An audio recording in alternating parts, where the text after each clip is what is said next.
మా తమ్ముళ్ళందరికీ, అన్నలందరికీ, ఆడబిడ్డలందరికీ, వేదిక మీద ఉన్న గౌరవనీయులైన పెద్దలు, బీఆర్ఎస్ పార్టీ జిల్లా అధ్యక్షులు సోదరులు తోట ఆగన్న గారు, గౌరవ టెస్కాబ్ అధ్యక్షులు పెద్దలు కొండూరి రవీంద్రరావు గారు, గౌరవ టీఆర్ఎస్ పార్టీ రాష్ట్ర కార్యదర్శి, టెక్స్టైల్ మరియు పవర్లూమ్ కార్పొరేషన్ మాజీ అధ్యక్షులు గూడూరి ప్రవీణ్ గారు, సెస్ అధ్యక్షులు గౌరవనీయులైన చిక్కాల రామారావు గారు, మున్సిపల్ చైర్పర్సన్ సోదరి జిందం కళ గారు, గౌరవనీయులైన వివిధ మండలాల పార్టీ అధ్యక్షులు, రైతు బంధు సమితి అధ్యక్షులు, గౌరవ జెడ్పీటీసీలు, గౌరవ మండల ప్రజా పరిషత్ అధ్యక్షులు, సింగిల్ విండోల అధ్యక్షులు, ప్యాక్స్ చైర్మన్లకు, అదేవిధంగా వేదికపైన ఆసీనులైన రైతు సోదరులకు, ఇప్పటిదాకా తమ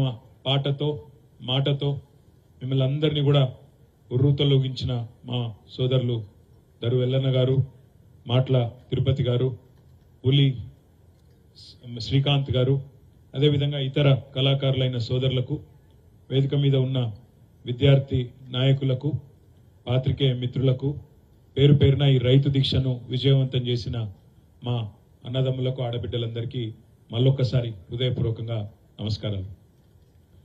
రైతు దీక్ష ఈరోజు తెలంగాణలో నెలకొనున్న ఒక వ్యవసాయ సంక్షోభానికి సంబంధించి, వ్యవసాయంలో ప్రస్తుతం ఉన్న గడ్డు పరిస్థితులకు సంబంధించి ఇంత తొందరగా మళ్ళీ మన ప్రభుత్వం పోయిన తర్వాత కేవలం 4 నెలల లోపలనే మళ్ళా మాట్లాడుకునే పరిస్థితి వస్తుందనే ఒక ఆలోచననే నిజంగా చెప్పాలంటే బాధాకరమైన పరిస్థితి. మన పార్టీ అధ్యక్షులు పెద్దలు కేసీఆర్ గారు ఈ 7-10 వయసులో తనకు ఆరోగ్యం బాగాలేకపోయినా, బయట ఎర్రటి ఎండలున్నా, ఇవాళ ఒక దిక్కు జనగామ జిల్లా, సూర్యాపేట జిల్లా, నల్లగొండ జిల్లా, నిన్న కరీంనగర్ జిల్లా, రాజన్న సిరిసిల్ల జిల్లాకు ఈ వయసులో కూడా 5 జిల్లాలకు పోయి తాను స్వయంగా రైతులను కలిసి నేనున్నా మీకోసం అని ధైర్యం ఇస్తే, మరి వారి బాటలో ఇవాళ మనందరం కూడా రాష్ట్రంలోని అన్ని శాసనసభ నియోజకవర్గాల్లో వేల సంఖ్యలో ఎక్కడికక్కడ మన గులాబీ దండు రైతన్నలకు మేం కూడా ఉన్నాం, ఈ ప్రభుత్వం మెడలు వంచుతామని చెప్పి ఈరోజు బ్రహ్మాండంగా అన్ని నియోజకవర్గాల్లో కూడా దీక్షలు చేస్తున్న మా బీఆర్ఎస్ పార్టీ గులాబీ దండు మొత్తానికి నా శిరస్సు వంచి హృదయపూర్వకంగా మీ అందరికీ ధన్యవాదాలు. నిన్నగాక మొన్న నేను వికారాబాద్ పోయింటి. వికారాబాద్ పోతే అక్కడ మీటింగ్కి కొద్ది టైం ఉంది, కొద్దిసేపు ఆగుండ్రి అంటే ఒక ఛాయ్ హోటల్ కాడ కూర్చున్నాం. ఛాయ్ హోటల్ కాడ కూర్చుంటే అక్కడ ఒక పెద్ద మనిషి కలిసిండు, లక్ష్మయ్య అని ఒక రైతు. ఉత్తగానే మాట్లాడుకుంటూ కూర్చున్నాం కొద్దిసేపు. ఇప్పుడు మన రాములన్న మాట్లాడినట్టే ఆయన కూడా అన్ని కుల్లం కుల్లా చెప్పిండు. ఏం లక్ష్మయ్య మొదట ఓటు ఎక్కడేసినావు అన్న అని అడిగిన నేను. నిజం చెప్పమంటావా అన్నాడు. నిజమే చెప్పు అన్న. ఆడ ఓడిపోయినాం మనం వికారాబాద్లో. నాకు ముందే అనుమానం ఉండే, నేను కాంగ్రెస్కే ఓటేసిన అన్నాడు. మరి ఏమైంది, కాంగ్రెస్ ఓటేసినావు కదా, ఏమైంది, ఎందుకు వేసినావు అని అడిగిన. ఎందుకు వేసినావు ఏమున్నది, 15,000 ఇస్తా అన్నాడు, కౌలు రైతులకు సాయం చేస్తా అన్నాడు. కేసీఆర్ 10,000 అంటే నేను 15,000 అన్నాడు. నాకు అన్నిటికన్నా బాగా నచ్చింది ఏంటంటే 2 లక్షల రుణం మాఫీ చేస్తా అన్నాడు, తెచ్చుకోమన్నాడు. ఇవన్నీ నమ్మి ఓటేసిన అన్నాడు. మా ఇంట్లో ముసలిదానికి కూడా 4,000 ఇస్తా అన్నాడు. ఇవన్నీ ఇన్నాక నిజమేనేమో అనుకుని మీకు 2 సార్లు ఇచ్చిన కదా ఓటు, వికారాబాద్ 2 సార్లు మీకే వేసిన, ఈ ఒక్క తాప వేరే వాళ్ళకైతే ఏమవుతుందని చెప్పి ఆయనకి వేసిన అన్నాడు. మరి ఏమైంది లక్ష్మణ ఇప్పుడు అన్న.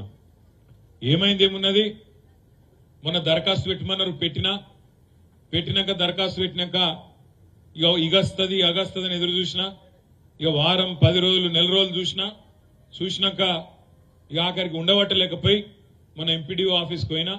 ఎంపీడీఓ ఆఫీస్కి పోయి ఏమైనా దరఖాస్తు అని లొల్లి పెట్టినా అన్నాడు. మరి ఏమైంది అన్న. ఆ ఎంపీడీఓ గారు నాకు ఏం చెప్పిందంటే, ఇగో లక్ష్మయ్య గారు, మీరు రేవంత్ రెడ్డి గారు 10,000 కాదు 15,000 ఇస్తానని చెప్పి మీరు ఓటేసిన అన్నారు, మీకు 2 లక్షల రుణమాఫీ అని ఓటేసిన అన్నారు, 500 బోనస్ అనుకొని ఓటేసిన అన్నారు. ఇక అవన్నీ అయ్యే వరకు టైం పడుతుంది, కానీ ఇప్పుడు నీకోసం రేవంత్ రెడ్డి గారు బయట ఒక బ్రహ్మాండమైన బర్రెను ఆడ బయట ఆఫీసులు ఉన్నది నీకోసమే పంపించిండు, తీసుకుపో అని చెప్పిండు అన్నాడు. నేను సంతోషంగా సరే రుణమాఫీ కాకపోతే ఏంది, మంచిగా నాకు 15,000 రాకపోతే ఏంది, బోనస్ రాకపోతే ఏంది, కనీసం మంచి బర్రెనైతే వచ్చిందని చెప్పి ఆ బర్రెని తీసుకున్నా. బయట రాగానే బర్రె కనబడ్డది, దాన్ని పట్టుకొని తీసుకొని ఇంటికి తీసుకుపోయినా అని చెప్పిండు. ఇంటికి పోయినాక ఏమైంది అన్న, ఇంటికి పోయినాక సాయంత్రం పోయినా నా భార్యకు చెప్పినా, ఇగో బ్రహ్మాండమైన బర్రె మన కోసం రేవంత్ రెడ్డి పంపిండు, బయట కట్టేసినా, నువ్వు పోయి పాలు విండిపో, బాగా పాలిస్తుందట అని చెప్పి మంచి బకెట్ బందోబస్తు బకెట్ ఇచ్చినా, పాలు విండిపోమని పంపించిన అన్నాడు. మరి ఏమైన తర్వాత అన్న, నా భార్య పోయింది, మంచి బకెట్ తీసుకొని పోయింది, ఖుషిగా పోయింది, లోపలికి ఒక్కటే నిమిషంలో వచ్చింది, వచ్చి ఆ బకెట్ తీసుకొని నా నెత్తి మీద కొట్టింది అన్నాడు. ఎందుకు కొట్టింది అన్న, ఎక్కడన్నా ప్రపంచంలో దున్నపోతు పాలిస్తాదిరా, దున్నపోతు నన్ను తిట్టింది, ఏం చేయాలి నేను అన్నాడు. మరి నేను ఇదంతా ఎందుకు చెప్తున్నా మీకంటే, ఆ లక్ష్మయ్య గారు ఆఖరికి ఏం చెప్పిండంటే, మరి ఏమనిపిస్తుంది ఇవాళ అన్న, ఏమనిపించేది ఏమన్నది, పాలిచ్చే బర్రెని ఇంటికి పంపించినాం, దున్నపోతుంది తెచ్చి కట్టేసినాం, ఇక పాలు ఆడికెళ్ళి వస్తాయి, ఏం చేయాలి అన్నాడు. ఇలా రైతులు రాష్ట్రంలో లక్ష్మయ్య గారు ఒక్కరు కాదు, రాష్ట్రంలో ఉన్న ప్రతి రైతు మనసులో ఉన్నది గదే, కొద్దిగా కుడి కొద్దిగా ఎడుమ. పాలిచ్చే బర్రెని పంపిస్తే ఆయనతో ఎప్పటికప్పుడు పొడిచే దున్నపోతుంది తెచ్చుకుంటుంది, ఇప్పుడు ఇది కావాలి అది కావాలని లొల్లి పెట్టబడుతుంది, ఏడికెళ్ళి అవుతుంది అనే బాధ ఉన్నది చాలా మంది రైతులు. కాకపోతే ఏంటంటే ఊళ్ళల్లో కాంగ్రెస్ కోటేసిన వాళ్ళు తేలుగుట్టిన దొంగలకి చెప్పుకోలేక బాధపడతారు. బయట ఏదో అందం అంటే బాధ, చెప్పుకుంటే ఇజ్జత్ పోతుంది, చెప్పుకోకపోతే మానం పోతుంది, గట్లున్నది కథ. ఏం చేయాలి పాపం, ఆశ పడ్డరు, ఓటేసినాక ఇవాళ రేవంత్ రెడ్డి గారు, ఉత్తమ్ కుమార్ రెడ్డి గారు సావు కబురు చల్లగా చెప్తాను, ఓ ఎలక్షన్ కోడ్ వచ్చింది, పాలన మా చేతుల్లో లేదు, ఏం చేయాలి అంటుండు. ఎవడన్నా ముఖ్యమంత్రి పాలన నా చేతుల్లో లేదని చెప్తాడా? ప్రపంచంలో ఎక్కడన్నా ఎలక్షన్లు వస్తాయి పోతాయి, ముఖ్యమంత్రి నువ్వే, ప్రభుత్వం నీదే. ఒక ప్రభుత్వాధినేత పాలన నా చేతుల్లో లేదు, ఎలక్షన్ కమిషన్ చేతుల్లో ఉందని చెప్తాడా ఎవడన్నా? అయినా మాకు తెలియకడుగుతారు, రేవంత్ రెడ్డి గారు నీకు నిజంగా చిత్తశుద్ధి ఉంటే, నీ ప్రభుత్వానికి చిత్తశుద్ధి ఉంటే, మేము డిమాండ్ చేస్తున్నాం. నిన్ననే మా పార్టీ అధ్యక్షులు తెలంగాణ తొలి ముఖ్యమంత్రి కేసీఆర్ గారు డిమాండ్ చేసిండ్రు, మేము కూడా ఇవాళ ప్రతి నియోజకవర్గం నుంచి చేస్తున్నాం. నీ ప్రభుత్వానికి చిత్తశుద్ధి ఉంటే రైతులకు స్పష్టంగా చెప్పు. 500 బోనస్ విషయం అడిగితే అది బోగస్ ముచ్చటనా నిజమా అని ఇవాళ మేము అడిగితే, ఎలక్షన్ కోడ్ వచ్చింది అని చెప్పి ఇవాళ కుంటిసాకులు చెప్తున్నావు. ఎలక్షన్ కోడ్ రాకముందే మేము అడిగినాం, నీకు చిత్తశుద్ధి ఉంటే జీవోది అన్నాం, కానీ నువ్వు తప్పించుకునే ప్రయత్నం చేసినావు. ఇవాళ ఇప్పటికైనా నీకు చిత్తశుద్ధి ఉంటే రేవంత్ రెడ్డి గారు, మీరు వెంటనే ఎన్నికల కమిషన్ కు ఉత్తరం రాయండి. మేము మీలే కాపం. మీరు ఆనాడు అసెంబ్లీ ఎన్నికలప్పుడు మేము రైతు బంధు ఇస్తుంటే మీరు ఉత్తరం రాసి ఆపిన్రు, అయ్యో ఇప్పుడు వేస్తే కేసీఆర్ కోట్లు పడతాయి, ఇప్పుడు ఇయనియద్దు రైతు బంధు అని చెప్పి నీ పార్టీ ఆ రోజు ఎన్నికల కమిషన్ కు చెప్పి రైతు బంధును అడ్డుకున్నది. మేము నీలాగా తిర్రి పనులు చేయం, మీలాగా పిచ్చి పనులు చేయం. నువ్వు రైతులకు ఇయ్యాలా, నిజంగా నీకు చిత్తశుద్ధి ఉంటే నీ ప్రభుత్వానికి ఎన్నికల కమిషన్ కు ఉత్తరం రాయి. ఏమని రాయి, మేము 500 బోనస్ ఇయ్యదలుచుకున్నాం, తెలంగాణలో ఇప్పటికే పంట నష్టం జరిగింది, కొన్ని దగ్గర రాళ్ల వానలు పడ్డాయి, వాటి వల్ల ఇప్పటికే రైతులు అవస్థలు ఉన్నారు, కాబట్టి అవస్థల్లో ఉన్న రైతులను ఆదుకునేందుకు నేను ఇచ్చిన మాట ప్రకారం 500 బోనస్ ఇయ్యదలుచుకున్నా అని చెప్పి ఉత్తరం రాయి. మేము కూడా నీకు అవసరమైతే నీ తరపున ఎన్నికల కమిషన్ కు బరాబర్ ఇయ్యాలి అని ఉత్తరం రాస్తాం, నీలాగా అడ్డుకోం. దబ్బనను ఉత్తరం రాసినాక ఎలక్షన్ కమిషన్ అద్దన్నదనుకో, ఇప్పుడు మొత్తం లెక్కలది కాంటాలు పెట్టినావు కదా, కొనుగోలు కేంద్రాలు చాలు చేసినా అని చెప్తున్నావు కదా, ప్రతి కొనుగోలు కేంద్రంలో ఏ రైతు ఎంత అమ్మిండో, ఏ రైతు ఎంత జోకిండో లెక్కలు రాసుకో, వ్యవసాయ అధికారులకు చెప్పు, రాపిచ్చి ఎన్నికలైన తెల్లారి మే 13 తెల్లారి ఒక్కొక్క రైతుకు నువ్వెంతైతే బాకిండో ఒక క్వింటాల్కు ఆ మొత్తం పైసలు కూడా ఇయ్యాలి అనే మాట కూడా ఈ వేదిక ద్వారా మేము డిమాండ్ చేస్తున్నాం. ఇంకొక మాట కూడా నేను మీకు విజ్ఞప్తి చేస్తున్నా సోదరులారా, సరే మోసపోయినరు, ఇబ్బంది పడ్డరు, నిన్న సార్ ఒక మాట అన్నాడు కేసీఆర్ గారు, ఆ ఒక్క విషయం దయచేసి మనసుకి ఎక్కించుకోండి. ఇవాళ మంత్రులు మాట్లాడుతుంటే, ముఖ్యమంత్రి మాట్లాడుతుంటే తెలివి ఉండి మాట్లాడుతుండ్రా, తెలివి తక్కువతనంతో మాట్లాడుతుండ్రా అర్థమైతలేదు. మన జిల్లా మంత్రి శ్రీధర్ బాబు మాట్లాడతాడు, ఆయన అంటాడు వర్షాలు పడకపోతే కూడా మమ్మల్నే తిడతారా అని మాట్లాడుతుండు శ్రీధర్ బాబు. వర్షాలు పడలేదా శ్రీధర్ బాబు గారు? ఎక్కువ కాలం కాలే, పోయిన సంవత్సరం వర్షకాలంలో మొత్తం రాష్ట్రంలో 14% సాధారణం కంటే 14% ఎక్కువ వర్షాలు పడ్డాయి. ఎవరో కాదు, ఇదే శ్రీధర్ బాబు గారు మంతిన్లో ఎక్కువ వర్షపాతం పడి కొన్ని చోట పంటలు మునిగిపోతే ఈయననే తిరిగిండు ఆ రోజు వర్షకాలంలో. తిరిగి పంటలు నష్టపోయిన వాళ్లకు నష్టపరిహారం ఇవ్వాలని ఇదే శ్రీధర్ బాబు మాట్లాడిండు. ఇలా అదే శ్రీధర్ బాబు ఏమంటాడు, ఆ రోజు ఎక్కువ వర్షాలు పడ్డాయి పంటలు మునిగినాయని లొల్లిపెట్టిన శ్రీధర్ బాబు గారు ఇవాళ మాట్లాడుతున్నాడు, వర్షాలు పడపోతే మమ్మల్ని తిడతారా, కరువు వస్తే మమ్మల్ని తిడతారా అని మాట్లాడుతున్నాడు. నిన్న సార్ ఒక మాట చెప్పిండు కేసీఆర్, దయచేసి ఒక్క ముచ్చట మనసుకు మంచిగా ఎక్కించుకోండి, 10 మందికి చెప్పండి. ఇది నిజంగా చెప్తున్నాం, మేము ఏదో రాజకీయం కోసం కాదు. ఇది కాలం తెచ్చిన కరువు కాదు, ఇది కాలం తెచ్చిన కరువు కాదు, ఇది కాంగ్రెస్ తెచ్చిన కరువు. ఎందుకంటున్నా ఈ మాట అంటే ఒకసారి యాద్ చేసుకోండి, పోయిన వర్షకాలంలోనేమో వర్షాలు మంచిగానే పడ్డాయి, చెరువులు నిండినాయి, ప్రాజెక్టులు నిండినాయి. మనం అధికారంలోకి వెళ్ళి దిగిపోయిన నాడు అన్ని సుభిక్షంగానే వాళ్ళ చేతులు అప్పచెప్పిపోయినాం. 7,000 కోట్ల రూపాయలు రైతు బంధు కోసం కూడా జమ చేసి మళ్ళా మనం రాగానే డిసెంబర్ 3 రోజు వెంటనే ఇయ్యాలని చెప్పి అనుకొని పైసలు కూడా జమ చేసి పెట్టిపోయినాం. చెరువులు నిండనే ఉండే, ఖజానా నిండనే ఉండే. ఈ లోపల మనం ఓడిపోయినాం అనుకోకుండా వీళ్ళు వచ్చి కూర్చున్నారు. ఏం జరిగింది తర్వాత?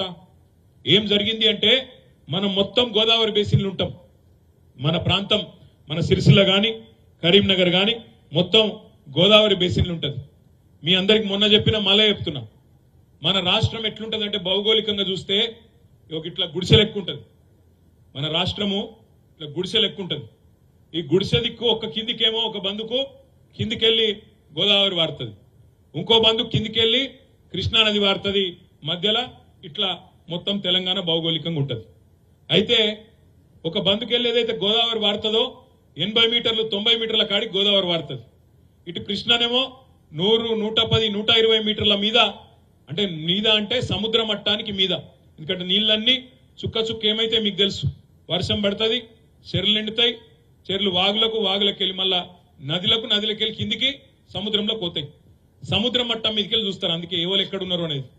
మన సిరిసిల్ల తీసుకుంటే 350 మీటర్ల మీద ఉంటాం మనం. హైదరాబాదు 535 మీటర్ల మీద ఉంటుంది. గజ్వేలు 600 మీటర్ల కాడు ఉంటుంది. అంటే ఇట్లా ఒక్కొక్క దగ్గర ఎత్తు పల్లాలు రకరకాలుగా ఉంటాయి.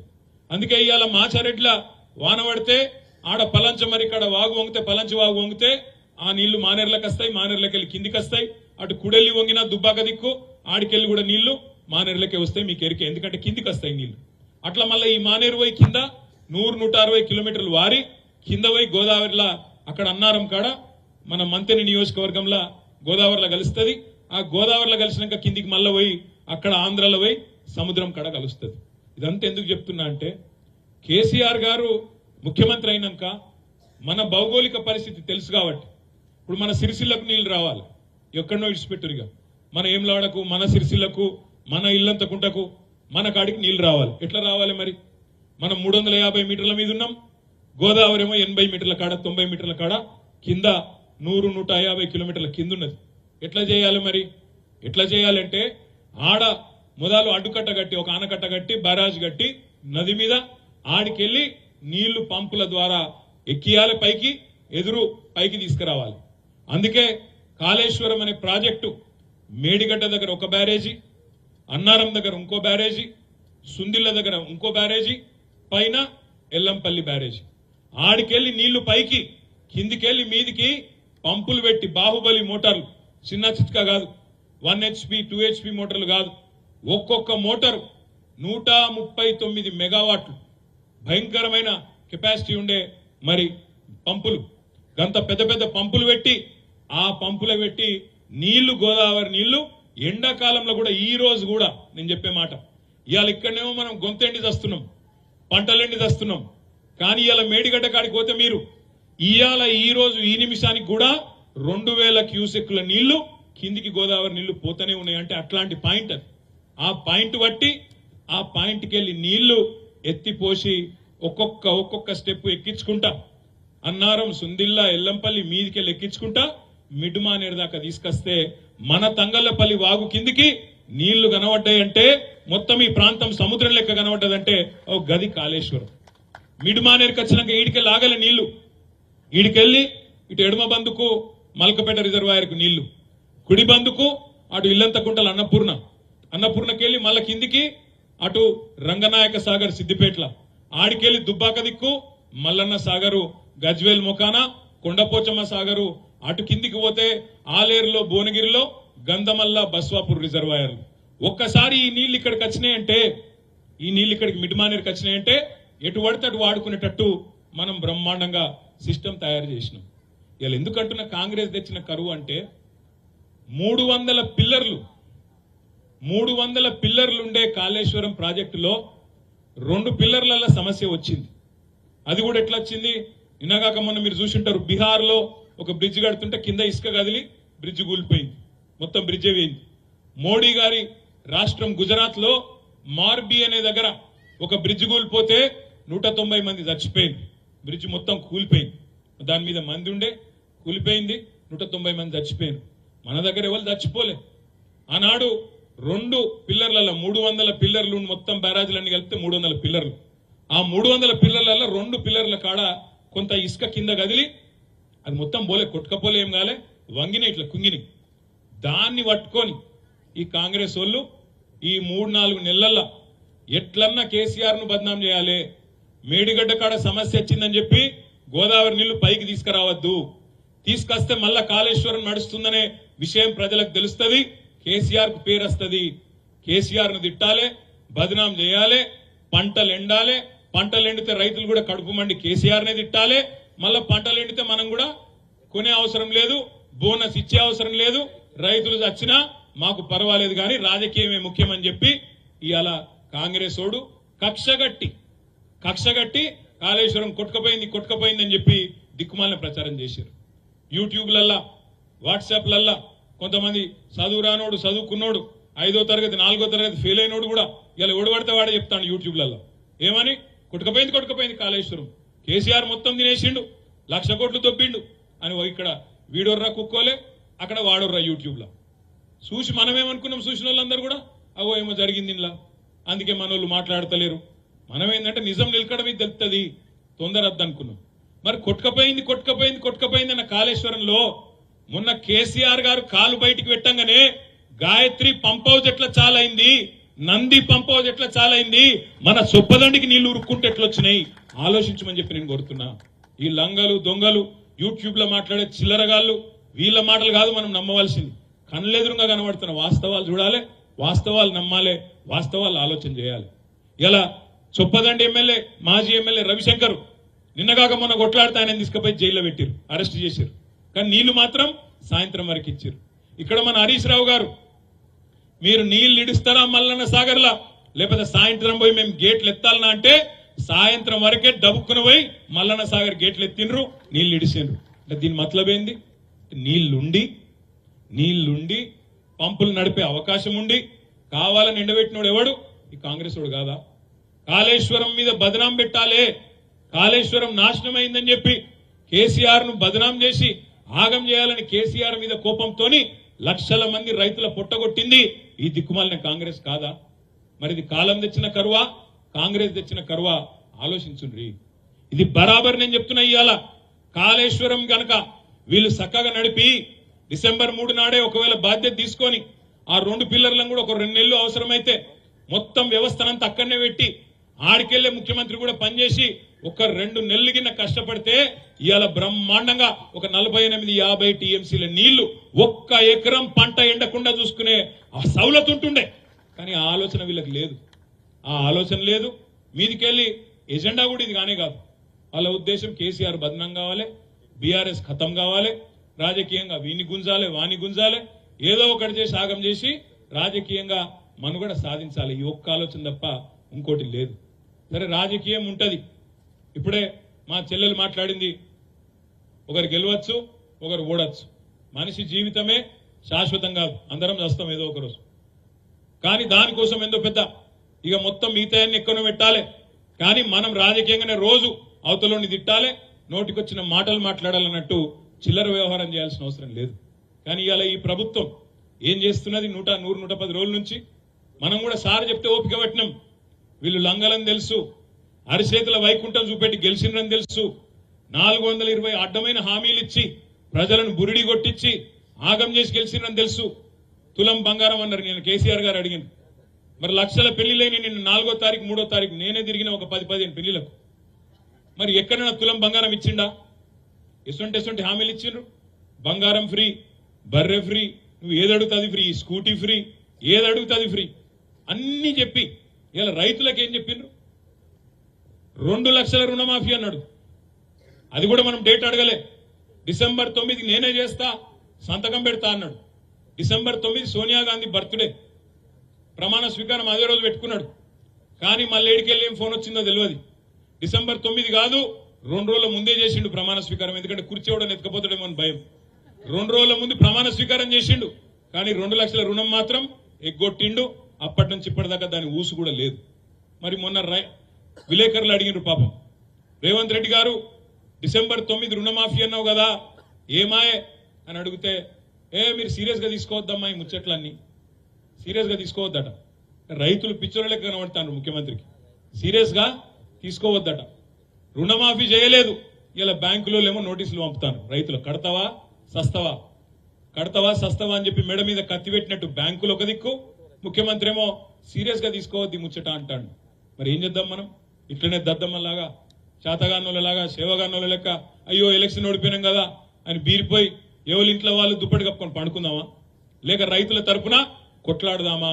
ఆలోచించండి దయచేసి. నేను మిమ్మల్ని కోరేది, 2 లక్షల రుణమాఫీ ఒకటే కాదు ఎగ్గొట్టింది, క్వింటాల్కి 500 రూపాయలు అన్నాడు బోనస్. ఒక వరికే కాదు అన్ని పంటలకు ఇస్తా అన్నాడు. ఇప్పటి వరకు దాని మీద ఉలుకు లేదు పలుకు లేదు. కౌలు రైతులకు ఇస్తా అన్నాడు, పట్టదారులకే కాదు కౌలు రైతులకు కూడా ఇస్తా నేను రైతు బంధు అన్నాడు. దాని పేరు మార్చి రైతు భరోసా అన్నాడు. కేసీఆర్ 10,000 ఇస్తాడు, నేను రాగానే 15,000 ఇస్తా అన్నాడు. కానీ కేసీఆర్ చెప్పిన 10,000కి ఇంకా దిక్కులేదు. పడ్డాయా మొత్తం రైతు బంధు? ఇంతవరకు రైతు బంధే మొత్తం దిక్కులేని పరిస్థితి. అందుకే నేను అంటున్నా, మరి రైతులకు మనం చెప్పకపోతే, వాళ్ళ తరపున మనం గొంతు ఇప్పకపోతే, ఇవాళ ముఖ్యమంత్రి కాంగ్రెస్ పార్టీ ఏమనుకుంటారంటే, మేము మొండి చేయి ఇచ్చినా, మేమేమి ఇయ్యకపోయినా వీళ్ళు మళ్ళా మాకే గుద్దినరు అంటే మా పాలన సుభిక్షంగా ఉన్నది, ప్రజలు సంతోషంగానే ఉన్నారు, రైతులు సంతోషంగానే ఉన్నారు అనే వాదన తీసుకొని వస్తారు. అందుకే మనం రైతులకు చెప్పాలి, ఎవరెవరికైతే 2 లక్షల రుణం మాఫీ అయిందో, ఎవరెవరికైతే 15,000 పడ్డాయో, ఎవరెవరికైతే 500 బోనస్ వచ్చిందో, ఎవరెవరికైతే కౌలు రైతులకు కూడా రైతు భరోసా వచ్చిందో, ఎవరెవరికైతే 24 గంటల కరెంట్ వచ్చిందో వాళ్ళు కాంగ్రెస్ కోటేయండి, మిగతా వాళ్ళు మాత్రం ఖచ్చితంగా బీఆర్ఎస్ కే ఓటేయండి అనే మాట రైతులకు చెప్పవలసిన బాధ్యత మన మీదనే ఉన్నది. ఎందుకంటే ముఖ్యమంత్రి అంటాడు, ఇది నా 100 రోజుల పాలన మీద ప్రజలు ఏమనుకుంటారో తెలుస్తుంది అంటుండు. తెలియాలంటే మరి ఎట్లా తెలియాలి? ఓటుతోనే తెలియాలి, వేరే మార్గం ఏం లేదు. సంపూర్ణ చెప్పింది, ఎంత బాగా చెప్పింది. మా అందరికంటే ఈ వేదిక మీద కూర్చున్న మా నాయకులందరికంటే మా నాయకురాలే బ్రహ్మాండంగా మాట్లాడింది. కానీ అనుకోకుండా ఇంకో విషయం కూడా చెప్పింది, నేను పట్నం పిల్లను కానీ కావాలని పల్లెటూరు పిల్లగాని చేసుకున్నాను కూడా చెప్పింది. బాలరాజు ఏడున్నాడు? ఉన్నాడా లేదా? ఏడా ఉన్నాడా? ఉన్నావా బాలరాజు? నేనేమంటున్నా అంటే, వాళ్ళ సావిత్రి మాట్లాడినా, సంపూర్ణ మాట్లాడినా, బైరు సుజాతక్క మాట్లాడినా ఏం చెప్పిండ్రు వాళ్ళు? మన లెక్క గంటలు గంటలు మాట్లాడకపోవచ్చు, ముచ్చట సాఫ్ సీదా చెప్పిండ్రు. ఏమన్నారు? వీళ్ళు లంగలు దొంగలు మాకు ఇప్పటికే అర్థమైంది, మాకిప్పటికే 100 రోజులనే కాంగ్రెస్ ప్రభుత్వం దొంగ ప్రభుత్వం అని అర్థమైంది, పచ్చి దగాకోర్లని అర్థమైంది, మిగతా వాళ్లకు అర్థం చేపియవలసిన బాధ్యత మన మీదనే ఉన్నది అనే మాట ముగ్గురు ఆడబిడ్డలు చెప్పిండ్రు. తప్పకుండా ఆ పని మనం చేయవలసిన బాధ్యత మన మీద ఉన్నది. ఈ ఎలక్షన్లలో కూడా మనం మేల్కోకపోతే, ఈ ఎలక్షన్లలో మనం మరలబడకపోతే, మా అగిరాములు చెప్పినట్టు మనకేమైనా పంచాయతీలు ఉంటే మళ్ళా చూసుకుందాం, మనకేమైనా తాకట్లుంటే మళ్ళా చూసుకుందాం, ఎలక్షన్ల తర్వాత కూర్చొని కొట్లాడుకుందాం.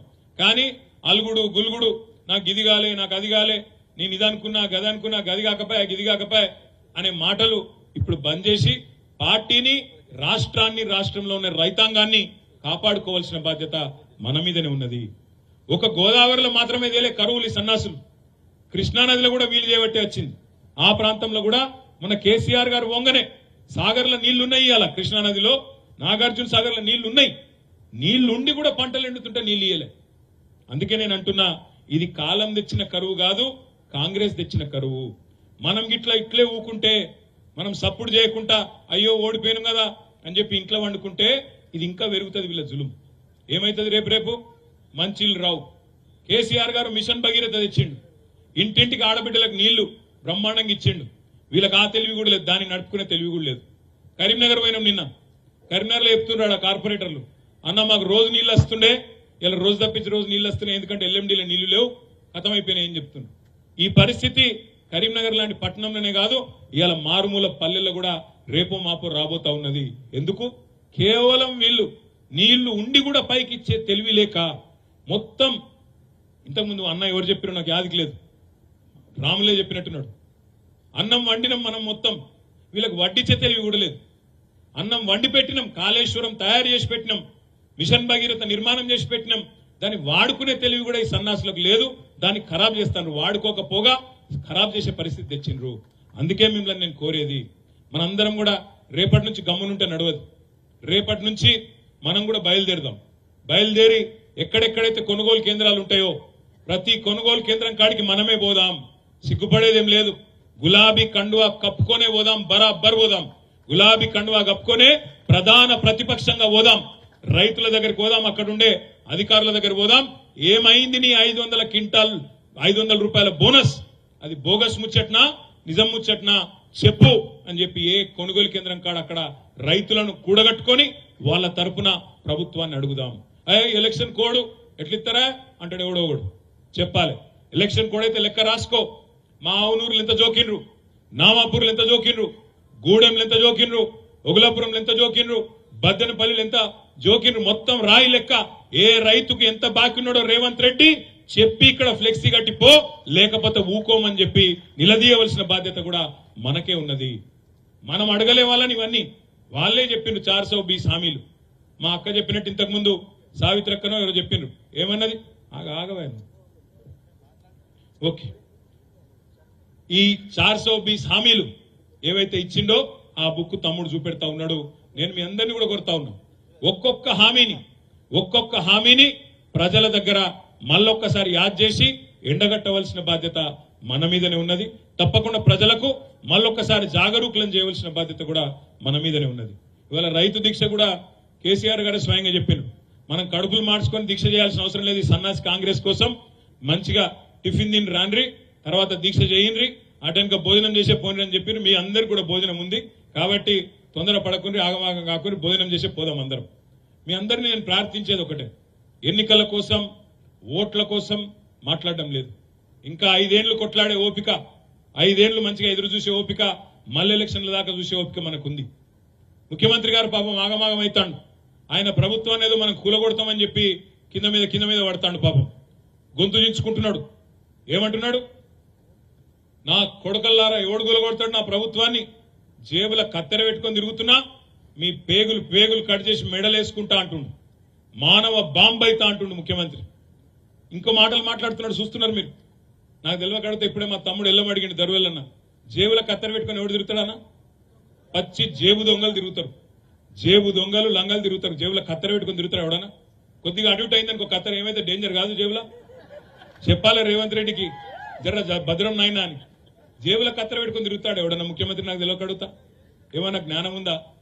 గిసోంటి ముఖ్యమంత్రిని అడిగాలి మనకు. మెడల పేగులు వేసుకొని తిరుగుతాడు. మెడల పేగులు వేసుకుంటే బోటి కొట్టేటోను అని ముఖ్యమంత్రి వాను. మెడల పేగులు వేసుకొని తిరుగుతా, మానవ బాంబునైతా. గివ్వా ముఖ్యమంత్రి చేయాల్సిన పని? చేయవలసిన పని ఏంది? నువ్వు ఇచ్చిన మాట నిలబెట్టు. 2 లక్షల రుణమాఫీ అన్నావు, December 9 అన్నావు, సోనియమ్మ జన్మదినం అన్నావు. దమ్ముంటే నిలబెట్టు. ఆయనకు మంచి డైలాగ్ ఒకటి ఉన్నది. రేవంత్ రెడ్డికి మాట్లాడితే ఒక దిక్కేమో ఇందిరమ్మ రాజ్యం అంటాడు, ఇంకో దిక్కేమో సోనియమ్మ కింద పనిచేస్తాడు. ప్రోగ్రాంలకు ప్రియాంక గాంధీని పిలుచుకుంటాడు. మొత్తం లేడీ లీడర్లే ఉన్నారు ఆయనకు. పెద్ద దిక్కంతా ఇందిరమ్మ, సోనియమ్మ, ప్రియాంకమ్మ. కానీ మాట్లాడితే మాత్రం మొగోనువైతే ఇది చేయి, మొగోనువైతే అది చేయి అంటాడు. రేవంత్ రెడ్డి నేను కూడా అడుగుతున్నా, నీ భాషలనే అడుగుతున్నా, మొగోనివే అయితే 2 లక్షల రుణమాఫీ చెయ్యి నువ్వు ఇచ్చిన మాట ప్రకారం అనే మాట డిమాండ్ చేస్తున్నా. మొగోనివైతే 500 బోనస్ ఇస్తాను కదా, ఇచ్చి చూపెట్టు దమ్ముంటే, అప్పుడు మొగోడు అని ఒప్పుకుంటాం. మొగోనివైతే మా ఆడబిడ్డలకు మాట ఇచ్చినావు, నెలకు 2500 ఇస్తా అని చెప్పినావు. మహాలక్ష్మి అన్నావు, 1,67,00,000 మంది ఆడబిడ్డలు ఎదురు చూస్తాను. మొగోనివైతే 2,500 రూపాయలు 1,67,00,000 మంది ఆడబిడ్డలకు ఇచ్చి చూపెట్టు. మొగోనివైతే ముసలోళ్ళు ఎదురు చూస్తున్నారు. ఒక ముసలవకే ఇస్తావా? ముసలయ్య గుడి ఇయ్యాలే, 2,000 కాదు 4,000 ఇస్తా, ఇంట్లో ఒక్కరికి కాదు ఇద్దరికి ఇస్తా అని నరికినావు కదా, ఈ 8,000 రూపాయలు ఎక్కడెక్కడైతే ముసలోళ్ళు ఉన్నారో ఇంటింటికి మొగోనివైతే గీ పని చేయి. ఇవేవి చేయడట. ఏం చేయకుండా ఏం చేస్తుండే ముఖ్యమంత్రి? ఇక్కడ మనం రైతుల కోసం కొట్లాడుతుంటే ఆయనేమో క్రికెట్ మ్యాచ్లు చూస్తాడు. చూడరు మీరు, కేసీఆర్ 70 ఏళ్ల కేసీఆర్ ఏమో ఎండలలో తిరుగుతాడు, ప్రతిపక్ష పాత్ర పోషిస్తున్నాడు. అసలు పని చేయాల్సిన ముఖ్యమంత్రి ఏమో నీళ్లు ఇచ్చే ముఖం లేదు, పైసలు ఇచ్చే ముఖం లేదు, రైతు బంద్ చేసే తెలివి లేదు, ఏ తెలివి లేదు. కానీ ఒకటి మాత్రం తెలుసు, తెల్లారులేస్తే బూతు మాట్లాడాలి, తెల్లారులేస్తే నోరు వారేసుకోవాలి, ఇష్టం వచ్చినట్టు ఒర్రాలి. ఏమన్నా అంటే లంకె బిందెలు ఉన్నాయనుకొని వచ్చినా ఇక్కడ ఖాళీ కుండలు ఉన్నాయి. అయ్యా ముఖ్యమంత్రి గారు, లంకె బిందెల కోసం తిరిగేది గడ్డపారలు పట్టుకొని తటపారలు పట్టుకొని నెత్తి మీద బట్టగప్పుకొని దొంగరాత్రి తిరిగేటోళ్ళు దొంగలు. ముఖ్యమంత్రులు మంత్రులు ఆ పని చేయరు. ముఖ్యమంత్రులు చేయాల్సిన పని ఏంటంటే రాష్ట్రానికి ఆదాయం ఎట్లా తేవాలి, పెట్టుబడులు ఎట్లా తేవాలి, వచ్చిన పైసలను ఎట్లా సద్వినియోగం చేయాలి, ఉద్యోగాల కల్పన ఎట్లా చేయాలి, ఏ రకంగా ముందుకు పోవాలి ఆ ఆలోచన చేయాలి. ఇంకా ఘోరం అనిపించేది ఏంటంటే, బాధ అనిపించేది, ఇది రైతు దీక్ష నాకు ఎరికే, కానీ ఒక్క మాట చెప్పాలి మీకు. బాధ అనిపిస్తుంది ఎక్కడ అంటే, ఎవడన్నా మంది కూటిన బిడ్డలు మా బిడ్డలు అని చెప్పుకుంటారే, మంది బిడ్డలు మా బిడ్డలు అని చెప్పుకుంటారు. వాడేమో కూడా నాకు అర్థం కాదు, సిగ్గుశరం లేదు. ఏం మాట్లాడతాడు రేవంత్ రెడ్డి? 30,000 ఉద్యోగాలు ఇచ్చినాడు ఈ మొగోడు. ఇప్పుడు పిల్లలు పుట్టాలనుకో, పెళ్లి చేసుకోవాలి, సంసారం చేయాలి, అప్పుడే కదా పిల్లలు పుట్టేది. అంటే ఉద్యోగం ఇవ్వాలనుకో, ఉద్యోగాలు ఇచ్చినా అని చెప్తున్నావు. మరి ఉద్యోగం ఇవ్వాలంటే ముందు నోటిఫికేషన్ ఇవ్వాలి, తర్వాత పరీక్ష పెట్టాలి. అటెన్కనే కదా నువ్వు కాల్ లెటర్లు కాగితాలు ఇచ్చేది. అవి ఏవి చేయలేదట రేవంత్ రెడ్డి గారు. కానీ ఉద్యోగాలు మాత్రం 30,000 ఇచ్చిండట. మందికి పుట్టిన బిడ్డలు మా బిడ్డలు అని చెప్పుకునే సిగ్గులేని వాళ్ళు ఆయనేం మొగోడు నాకు అర్థం కాక తెలియకడతా. ఇట్లాంటి వాళ్ళు ఇవాళ మాట్లాడుతున్నాడు. 30,000 ఉద్యోగాలు ఇచ్చిండట. ఎక్కడికెళ్ళి ఇచ్చినావు 30,000 ఉద్యోగాలు? నోటిఫికేషన్లు ఇచ్చినావా? నువ్వు వచ్చినాక ఇచ్చిన నోటిఫికేషన్లు ఎన్ని? ఒకటి కూడా లేదు. ఒక గ్రూప్ అనేదో ఇచ్చినట్టున్నాడు, అది కూడా 1000 ఉద్యోగాలు అనుకుంటా. 30,000 ఉద్యోగాలు ఇచ్చినా అని చెప్తాడు. కేసీఆర్ గారు ఇచ్చిన ఉద్యోగాలకు నువ్వు కాగితాలు ఇచ్చుకుంటా ఇలా వచ్చి నేనిచ్చిన మోసం నడవది రేవంత్ రెడ్డి. 2 లక్షల రుణమాఫీ అన్నావు, సంవత్సరానికి 2 లక్షల ఉద్యోగాలు ఇస్తా అన్నావు. ఈ 30,000 తీసేసే 2 లక్షల ఉద్యోగాలు ఇయ్యాలే, లేకపోతే ఊకోము. తెలంగాణ యువత, తెలంగాణ విద్యార్థుల తరఫున కూడా మేమే నడుం బిగిస్తాం, మేమే కొట్లాడతామనే మాట కూడా నేను విజ్ఞప్తి చేస్తా ఉన్నా. నిన్న కేసీఆర్ గారు ఇంకొక మాట కూడా చెప్పింది. ఇక్కడ సిరిసిల్లలో నేతన్నల ఆత్మహత్యలు జరుగుతున్నాయి. ఇప్పుడు మా సుజాతమ్మ చెప్పింది ఒక మాట అన్నది ఇంతకుముందు, ఎద్దేడ్చిన వ్యవసము రైతేడ్చిన రాజ్యం బాగుండదని చెప్తారు పెద్దలు. ఆమె ఇంకొక మాట అన్నది, బట్ట నేసేటోడో లేకపోతే ఏం కట్టుకుంటాడు వాడు అన్నది. ఇవాళ ఒక దిక్కు రైతు అవస్థలు ఉన్నాడు, ఇంకో దిక్కు నేతన్న కూడా అవస్థలో ఉన్నాడు. ఇవాళ ఇప్పుడే ఒక నేతన్న ఆత్మహత్య చేసుకున్నాడు అని చెప్పి కూడా మీడియా సోదరులు ఇప్పుడే చూపెడతా ఉండే. ఇక్కడ ఇంకొక నేతన్న ఇయ్యాలని ఆత్మహత్య చేసుకున్నాడు అన్నా అని రాజీవ్ నగర్ లా. అందుకే నేను అనేది మిమ్మల్ని, ఇవాళ ఏ వర్గం సంతోషంగా ఉంది రాష్ట్రంలో? ఎవరు సంతోషంగా ఉన్నారు? రైతులా, దళితులా? నువ్వు దళిత బంధు రద్దు చేసినందుకు దళితులా, లేదా ఇస్తనన్న ఇయ్యనందుకు ఇవాళ మా ఆడబిడ్డలా? ఎన్నెన్ని మాటలు, ఎన్నెన్ని 4 నెలలనే ఎన్ని కథలు మీరు అనొచ్చు. గింత జల్దీ అంటారే మీరు, కొద్దిగా టైం ఉన్నది కదా, ఇంకా 4 ఏళ్ళు ఉన్నది కదా అనొచ్చు ఎవరన్నా. వాజీబే. ఎప్పుడు వాజీబు? నువ్వు ఆ మాట చెప్పకపోతే వాజీబు. నువ్వే అన్నావు కదా, నువ్వే నరికినావు కదా, 100 రోజులలో ఇది చేస్తా, అది చేస్తా, 100 రోజులలో రుణమాఫీ చేస్తా, 100 రోజులలో నేను రైతు భరోసా ఇస్తా. ఎవడు చెప్పమన్నాడు? నేను చెప్పినావు కాబట్టి అడుగుతున్నాం, చెప్పినావు కాబట్టే యాద్ చేస్తున్నాం. నేను మా సిరిసిల్ల నేతన్నలకు కూడా నిన్ననే పెద్దలు కేసీఆర్ గారు చెప్పినట్టుగా ఇవాళ ఎట్లయితే రైతు దీక్ష చేస్తున్నామో, నేతన్నల తరఫున కూడా మేమే ముందుకు పోతాం. మేమే నేతన్నల కోసం కూడా ఇక్కడనే సిరిసిల్లలో, పోచంపల్లిలో, గద్వాలలో, ఎక్కడెక్కడైతే రాష్ట్రంలో నేతన్నలు ఉన్నారో ప్రతి చోట కూడా ఇదే పద్ధతిలో దీక్షలు కూడా తీసుకుంటామనే మాట కూడా నేను విజ్ఞప్తి చేస్తా ఉన్నా. అదే విధంగా రైతుల కోసమే కాదు, ఈ 2 లక్షల ఉద్యోగాల కోసం యువకులతో కూడా వాళ్ళని కూడా కూడగడతాం. వాళ్ళ తరఫున కూడా మేమే పోరాడతాం ప్రధాన ప్రతిపక్షంగా. అదే విధంగా నేను రాజకీయం మాట్లాడను, కానీ ఇవాళ మా ఈటెల రాజేంద్ర అన్న కూడా మాట్లాడుతాడు. మేడ్చల్లో నాకు బాధ అనిపించి చెప్తున్నా ఈ మాట. ఆయన అంటాడు, రైతు రుణమాఫీ చేస్తలేదు కాంగ్రెస్ ప్రభుత్వం అని బీజేపీ వాళ్ళు మాట్లాడతాను. బీజేపీ వాళ్ళు రుణమాఫీ గురించి మాట్లాడితే దయ్యాలు వేదాలు వల్లించినట్టయితుంది. ఎందుకు?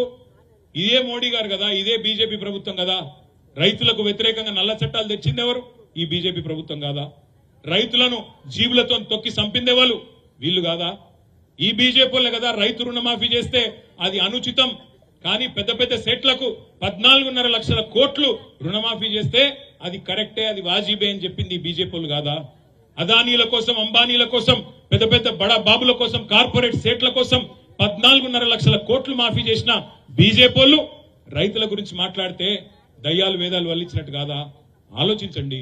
అందుకే నేను మిమ్మల్ని అందరినీ ప్రార్థించేది రాజకీయం కోసం కాదు, మన రైతుల గొంతు వినవడాలన్నా, మన నేతన్నల గొంతు వినబడాలన్నా, మన తెలంగాణ గొంతు వినబడాలన్నా, తెలంగాణ గొంతు వినబడాలన్నా అని ఎందుకంటున్నా అంటే, ముఖ్యమంత్రి ఏమో గుంపు మేస్త్రి, మీకు తెలుసు. ముఖ్యమంత్రి ఏమో గుంపు మేస్త్రి, ప్రధానమంత్రి ఏమో తాపీ మేస్త్రి. ఇద్దరు కలిసి తెలంగాణకు సమాధి కట్టాలన్న చక్కర్లు ఉన్నారు. ప్రధానమంత్రి తాపీ మేస్త్రి, ముఖ్యమంత్రి గుంపు మేస్త్రి, ఇద్దరు కలిసి తెలంగాణ గొంతును బంద్ చేయాలి, ఖతం చేయాలి బీఆర్ఎస్ అన్న చక్కర్లో ఉన్నారు. మరి కాపాడుకుందామా, ప్రజల తరపున కొట్లాడదామా, లేదా వీళ్ళ కుట్రలకు బలైదామా ఆలోచించమని చెప్పి కూడా కోరుతూ, రైతుల తరపున రేపటి నుంచి మనం బయలుదేరదాం. ఎక్కడెక్కడనైతే కొనుగోలు ప్రారంభమైందో, ఏ సెంటర్లో అయితే చాలైందో, నేను జిల్లా పార్టీ అధ్యక్షులు ఆగన్న గారిని, మా సింగిల్ విండోల అధ్యక్షులను, అదేవిధంగా మా సర్పంచ్లను, ఎంపీటీసీలను, గ్రామ శాఖ అధ్యక్షులను పేరు పేరున అందరినీ కొడతా ఉన్నా. ఇక్కడికి వచ్చిన రైతు సోదరులు, రైతు బిడ్డలందరినీ కొడుతున్నా. మనమే బయలుదేరదాం. గులాబీ కండువానే కప్పుకొని, బరాబర్ ఒక గులాబీ కండువా, ఒక ఆకుపచ్చ కండువా రెండు కప్పుకొని బయలుదేరదాం. కొనుగోలు కేంద్రం పోదాం. ఏమాయ నీ బోనస్ ఇస్తావా సస్తవా అని చెప్పి డిమాండ్ చేద్దాం. రైతులను కూడగడదాం, ఫ్లెక్సీలు కడదాం, ఊరూరా అడుగుదాం, ఏమైంది బోనస్ అని అడుగుదాం, నిలదీద్దాం. అదేవిధంగా పంట నష్టపరిహారం, ఏవైతే పంటలు ఎండిపోయి నష్టపోయినరో వాళ్లకు నష్టపరిహారం ఇవ్వాలి, ఎకరానికి 25,000 డిమాండ్ చేద్దాం. వాళ్ళ తరఫున మనమే గొంతిప్పుదాం. గ్రామ గ్రామాన రైతులను చైతన్యవంతులు చేద్దాం. మీ అందరితో కూడా ఇది కేవలం పోరాటానికి ఆరంభం మాత్రమే. ఇంకా చాలా దశలుంటాయి, రాస్తారోకలుంటాయి, వంట వార్పులుంటాయి, తప్పకుండా ఇంకా చేయాల్సిన కార్యక్రమాలు చాలా ఉంటాయి. అన్నిట్లో కూడా మీరు కలిసి రావాలని మనస్ఫూర్తిగా కోరుకుంటూ, మళ్ళొక్కసారి ఈ కార్యక్రమానికి విచ్చేసిన మా అన్నదమ్ములకు, ఆడబిడ్డలందరికీ పేరు పేరున శిరస్సు వంచి హృదయపూర్వకంగా నమస్కారాలు తెలియజేస్తూ, జై తెలంగాణ. గట్టిగా ఇంకా నాకు తెలిసి ఇప్పుడు భోజనం చేసేది జై తెలంగాణ. థ్యాంక్ యూ అన్న.